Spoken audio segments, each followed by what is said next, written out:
क़यामत का मंजर क्या खौफनाक मंजर होगा। हर तरफ एक चीखो पुकार होगी। गुनाहगार लोग भागेंगे अपनी जान बचाने के लिए, मगर भाग ना सकेंगे, उनको कोई ठिकाना ना मिलेगा। जब शैतान की बारी आएगी तो शैतान ज़मीन के एक कोने से गोता लगाएगा, ज़मीन के दूसरे कोने से निकलेगा और वहाँ फरिश्ता खड़ा होगा।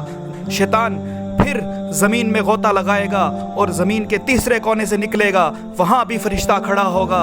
फिर शैतान गोता लगाएगा, ज़मीन के चौथे कोने से निकलेगा, वहाँ भी फरिश्ता खड़ा होगा।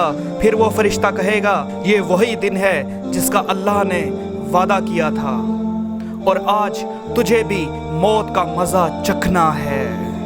शैतान कहेगा, एक बार मोहलत दे दो, एक बार मोहलत दे दो। फरिश्ते कहेंगे, नहीं, तुझे क़यामत तक मोहलत दी थी लेकिन तू फिर भी बाज ना आया, आज तेरी मौत है।